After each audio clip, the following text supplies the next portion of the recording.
오늘 하나님께서 우리에게 주신 말씀은 민수기 23장 13절에서 26절까지 말씀을 보겠습니다. 제가 가진 구약성경은 235면에 있습니다. 민수기 23장 13절에서 26절 말씀 같이 합독하겠습니다. 발락이 말하되 나와 함께 그들을 달리 볼 곳으로 가자. 거기서는 그들을 다 보지 못하고 그들의 끝만 보리니 거기서 나를 위하여 그들을 저주하라 하고 소빔들로 인도하여 비스가 꼭대기에 이르러 7 제단을 쌓고 각 제단에 숫송아지와 숫양을 드리니 발람이 발락에게 이르되 내가 저기서 여호와를 만나뵐 동안에 여기 당신의 번제물 곁에 서소서 하니라. 여호와께서 발람에게 임하사 그의 입에 말씀을 주시며 이르시되 발락에게로 돌아가서 이렇게 말할지니라. 발람이 가서 본적 발락이 번제물 곁에 섰고 모압 고관들이 함께 있더라.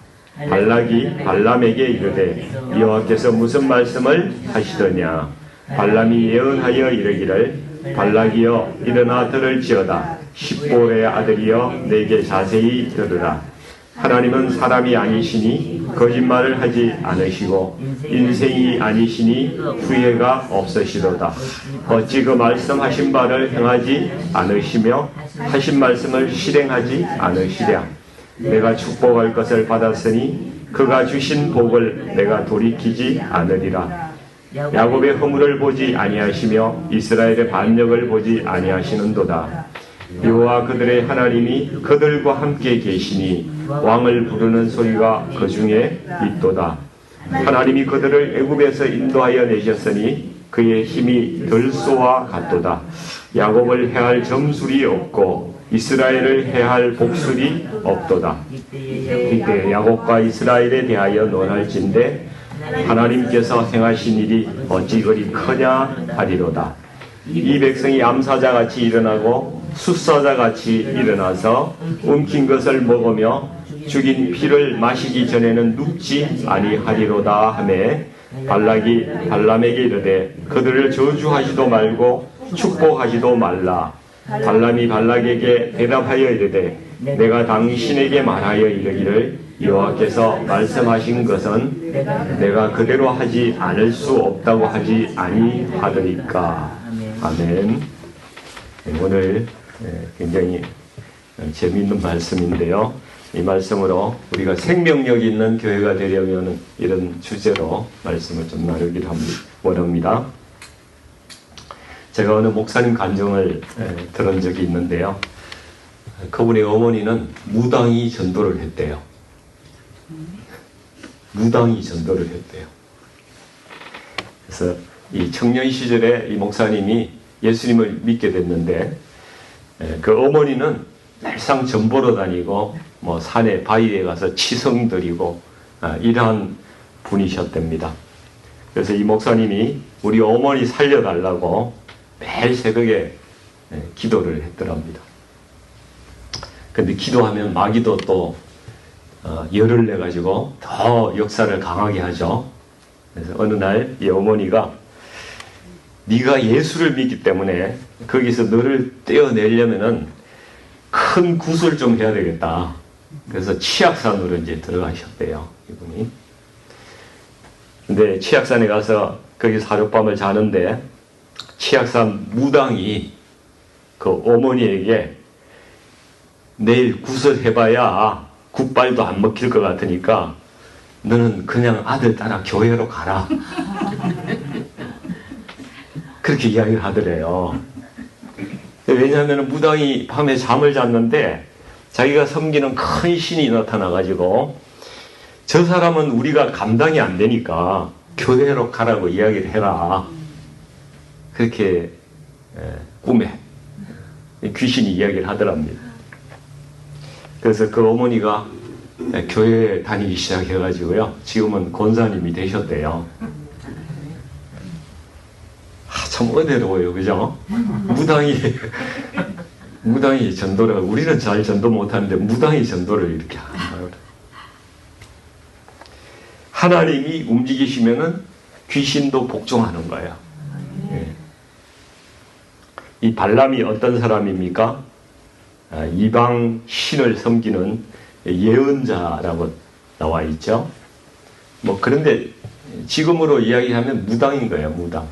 귀신 받아가지고 용하다고 주위에 엄청 소문난 그런 무당인 거죠. 이 무당을 이 모압의 왕인 발락이 데려온 거예요. 그래서 발람이 그 섬기는 신의 능력으로 이스라엘을 한번 저주를 하라고 이렇게 하는데 하나님께서 그 일을 개입해 버리시니까 이 무당이 오히려 이스라엘을 3번이나 축복하게 되는 그런 일이 일어나는 거죠. 어제 내용을 보니까 모압왕 이제 발락이 발람을 데리고 발람 이게 헷갈려요, 그죠? 발락이 발람을 데리고 이 바알의 신당에 가서 제사를 드리고 거기서 이스라엘 백성 전체 진을 보면서 저주를 하려고 했는데 발람이 저주를 못하고 오히려 축복을 해버리잖아요. 그래서 오늘은 이제 장소를 바꿔서 한번 해보자고 다른 곳으로 데려갑니다. 거기는 이스라엘 진영이 다 보이는 곳이 아니고 그 끝만 보이는 곳이라고 이렇게 말씀하고 있어요. 아마도 이 발락의 생각에는 이 무당이 전체 진을 보고 겁을 먹어가지고 제대로 저주를 못하는가 보다. 그래서 조금만 보이는 데 가서 큰 소리로 한번 이야기해봐. 이렇게 해서 데려간 것 같아요. 근데 사실은 이제 발락이 오히려 이스라엘에 대해서 겁을 먹고 있었거든요. 진영을 보고 겁을 먹고 있었던 때문에 발람도 아마 그랬을 것이다. 그렇게 생각을 하고 조금 작게 보이는 그런 곳으로 데려간 거로 생각이 됩니다. 우리도 일이 마음대로 안 될 때는 야, 여기 장소가 나하고 잘 안 맞나? 그런 생각도 하잖아요. 근데 정말 체크해 봐야 될 것은 나와 하나님과의 관계인 거죠. 우리가 하나님과의 관계가 제대로 돼 있는가? 그거부터 점검해야 되는데 자꾸 인간적인 이제 생각을 하게 되는 거죠. 14절에 우리 말씀을 보니까 발람은 지난번처럼 또다시 제단을 쌓고 각 제단에 제물을 드리고 내가 저기서 여호와를 만나뵐 동안에 발락 당신은 여기에 번제물 곁에 서 있으십시오. 이렇게 이제 이야기를 합니다. 근데 이미 하나님께서는요, 발람에게 이렇게 이 말씀을 하셨어요. 내 뜻은 이스라엘을 축복하는 것이다. 이미 분명하게 말씀을 하셨는데 이 발람은 계속적으로 하나님의 뜻을 물어보겠다는 거예요. 그러니까 발람의 생각에는 혹시 하나님이 그 뜻을 바꾸시지도 않을까? 바꾸셔서 뭐 저주를 할 수도 있지 않을까? 제사 드리면은 그렇게 되지도 않을까? 하나님의 성품을 모르니까 자꾸 이제 그런 생각을 하면서 자꾸 하나님의 뜻을 물으려고 하는 거예요. 이미 뜻은 분명한데 여러분 교회 나오고 기도하고 하는 것은 하나님의 뜻이에요. 그건 하나님의 뜻을 자꾸 물어보면 안 돼요. 하나님께서 나무라십니다. 발람이 섬기는 귀신은요, 늘 이랬다 저랬다 하는 귀신이거든요. 이 귀신들은 사단의 하수인이잖아요. 사단의 특성이 그래요. 자꾸 바꿔요. 이랬다 저랬다 합니다. 변덕이 심할 뿐만 아니라 입만 열면 거짓말을 해요. 아주 속임수에 능하죠. 양심은 고장이 나 있습니다. 그리고 엄란해요. 귀신은 엄란해요. 무당들도요, 굉장히 뒤로 엄란한 생활을 한다고 보고가 돼 있어요. 그리고 재물을 좋아하죠. 돈을 밝혀요. 엄청 밝힙니다. 사단이 강하게 역사하는 사람들도 이러한 특성이 나타나고 있다는 것이죠. 가롯 유다 같은 사람도 겉으로 보기에는 예수님의 제자였잖아요. 근데 돈을 엄청 밝혀요. 돈 때문에 넘어져서 예수님을 배반하잖아요. 그래서 하나님께서 발람에게 네가 섬기는 신은 거짓말도 잘하고 이랬다 저랬다 하지, 나 하나님은 그런 하나님이 아니야. 그 말씀을 18절 19절에서 말씀해 주시는 거예요. 18절 19절 말씀 한번 같이 읽어보겠습니다. 발람이 예언하여 이르기를 발락이여 일어나 들을지어다. 십볼의 아들이여 내게 자세히 들으라. 하나님은 사람이 아니시니 거짓말을 하지 않으시고 인생이 아니시니 후회가 없으시도다. 어찌 그 말씀하신 바를 행하지 않으시며 하신 말씀을 실행하지 않으시랴. 말씀이 막 이래 꼬이고 저래 꼬이고 그러는 것 같은데, 그죠? 하나님은 거짓말 안 하신다고. 인생은 후회가 많아요. 그죠? 거짓말도 잘하고. 근데 하나님은 그렇지 않으시다는 거예요. 이스라엘을 축복하는 것이 하나님의 뜻이라고 내가 이미 말했지 않느냐? 한번 정하신 하나님의 뜻이 바뀌겠느냐? 하나님은 시건치 않으신다. 거짓말을 말하시는 분도 아니고 하나님은 후회도 안 하신다. 아, 내가 말을 잘못했다. 내가 미안하다. 좀 바꿀게. 조금 전에 내가 잘못 이야기했어. 하나님 그렇게 말씀하시는 분이 아니라는 거예요. 후회를 하지 않으시는 분입니다. 그리고 말씀하신 것은 이 세상 끝날까지도 그대로 행하신다는 거죠. 하나님은 모든 것을 다 아시기 때문에 처음부터 아예 잘못된 판단을 하실 분이 아니세요. 그렇죠? 그리고 그분은 완전하신 분이시기 때문에 또 이루지 못하실 일도 없으신 거예요. 그래서 20절 말씀을 보니까 내가 축복할 것을 받았으니 그가 주신 복을 내가 돌이키지 않으리라. 그러니까 하나님의 축복을 받은 사람은 아무리 누가 저주를 하려고 해도 불가능하다. 이거를 발람이 발락에게 이야기를 하는 것입니다. 무당이 하나님의 말씀을 받아서 이야기를 하고 있는 거예요. 무당이 교회 가라고 이야기하는 것만큼 놀라운 이야기를 하고 있는 거죠. 우리가 아무리 이 하나님의 백성을 저주하려고 해도 우리 능력으로는 어찌할 수가 없다. 이걸 이제 고백을 하는 거예요. 하나님의 백성은 하나님께서 이미 축복하셨기 때문에 그렇습니다. 하나님께서 축복하신 백성은 아무도 감히 누구도 건드릴 수가 없는 것입니다.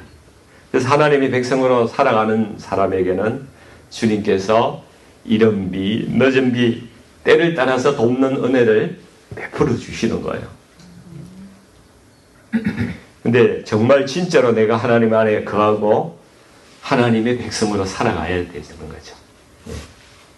그러면 하나님께서 이미 우리를 축복하셨고 그 축복하신 것이 내 앞에 쫙 깔려 있는 거예요.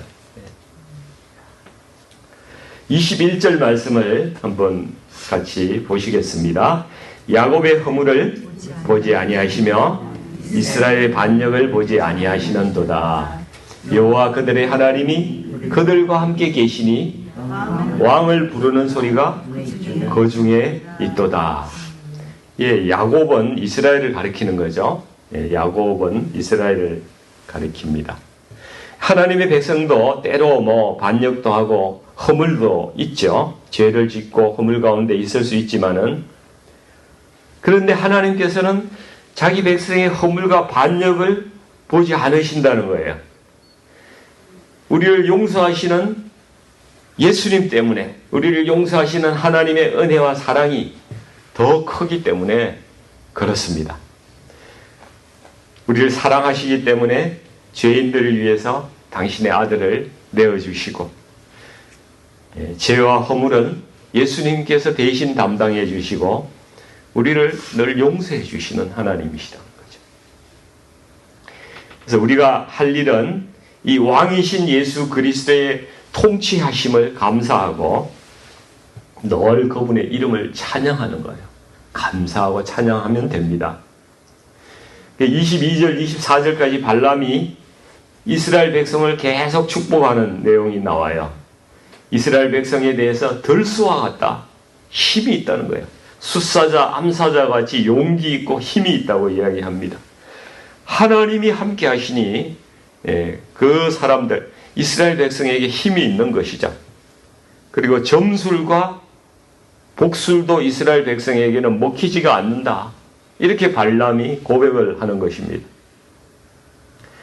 하나님께서는 자기 백성을 힘있게 하시는 분이십니다. 이 땅에서 선한 영향력을 가지고 살도록 그렇게 보호하시고 축복하십니다. 근데 우리가 문제죠. 우리 기독교인들이 무당한테요, 자신의 그 장래를 물어보려고 많이 가는가 봐요.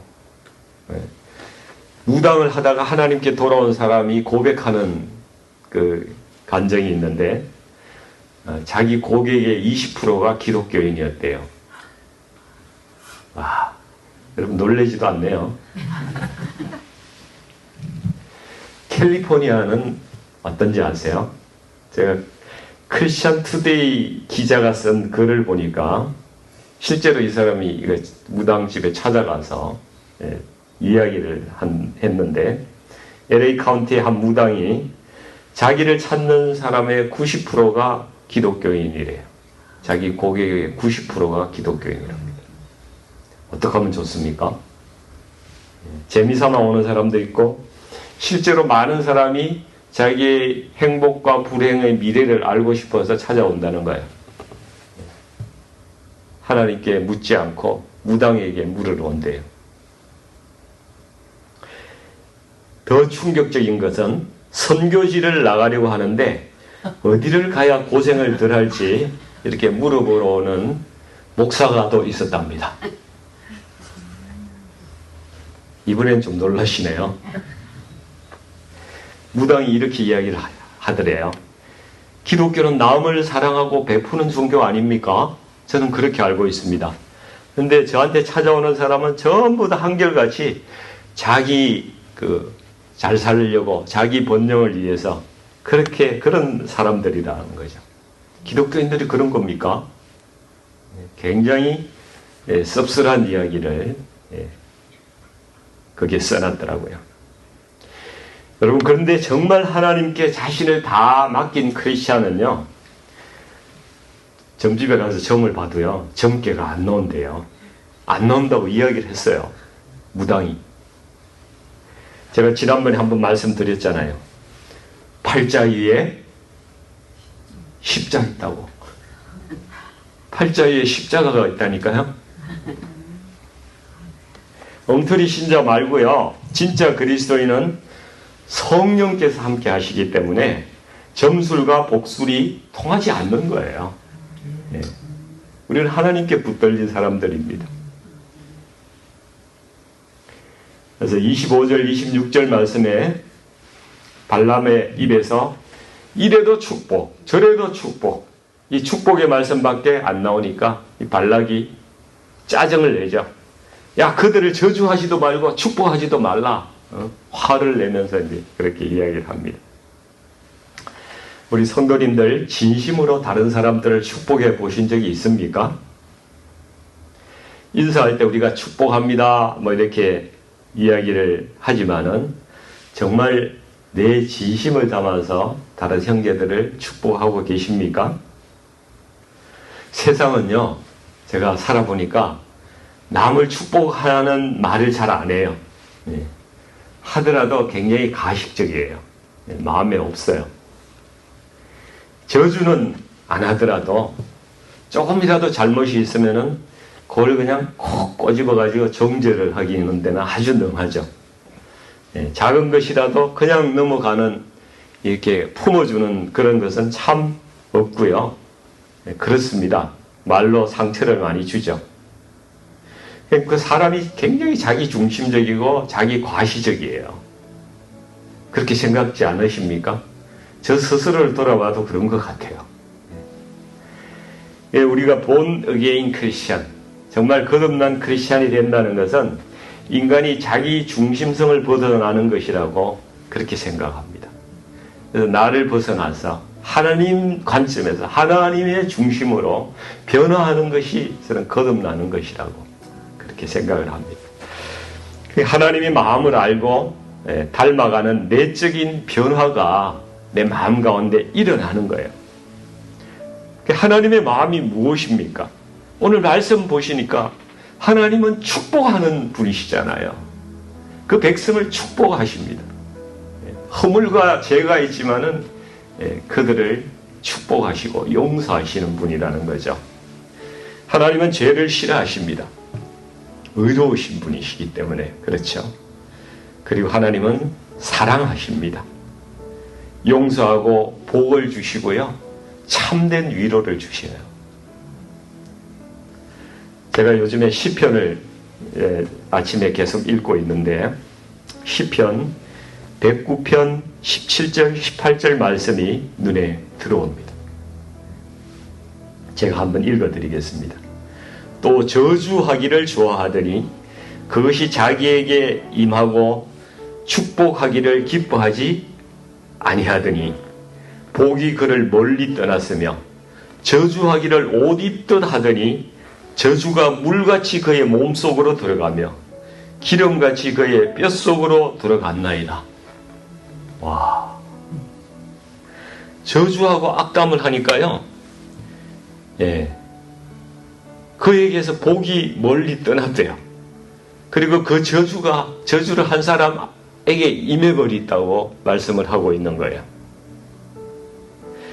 교회에서도 우리가 다른 사람을 축복하는 분위기, 격려하는 분위기, 위로하는 분위기, 희망을 주는 분위기, 우리가 이런 이야기 해야 돼요.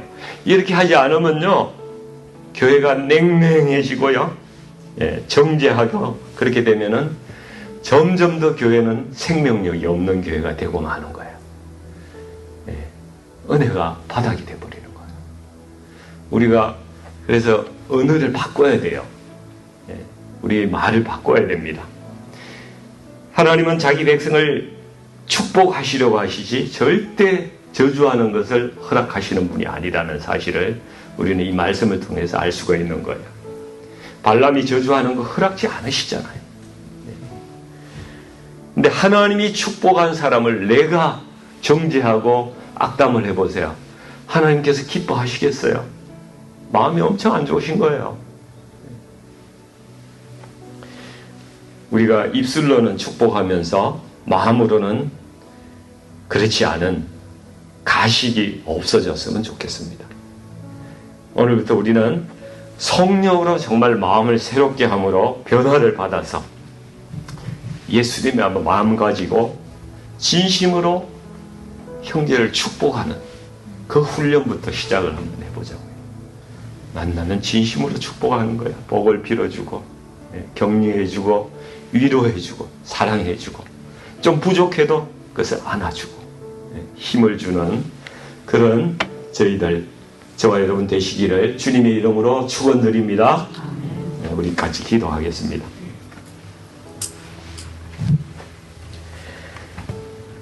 허물과 죄로 죄가 많은 저희들이지만은 하나님께서 저희들을 사랑하시기 때문에 그것을 보지 않으신다고 그렇게 말씀하셨습니다. 하나님, 저희도 주님 닮아가기를 원합니다. 저희가 너무나 부족한 자임에도 불구하고 마음에 정말 너무 들지 않는 자일 텐데도 불구하고 하나님께서 우리를 축복하시는 그 하나님을 찬양하고 감사를 올려드립니다. 하나님 아버지, 저희를 성숙하게 하여 주시고 거짓되고 가식적인 입술을 오늘부터 버리게 하여 주시옵소서. 저희들 자기중심적이고 너무나 자기만 존중받고 더 높아지려고 하는 그런 마음에서 아버지 벗어나게 하여 주시고 정말 진정으로 형제를 섬기고 내가 더 낮아진 자로 그를 축복하며 살아가는 그런 거듭난 그리스도인이 될 수 있도록 하나님 저희들을 사용하여 주시고 인도해 주시옵소서. 그래서 정말 우리 교회가 생명력 있는 교회, 교회에 오면은 기쁜 교회, 감사한 교회, 서로의 하나님 교회에 올 때마다 기다려지고 소망 가운데 기쁨이 넘치는 그런 교회가 될 수 있도록 하나님 저희 교회를 축복해 주시옵소서. 예수님의 이름으로 기도하옵나이다. 아멘.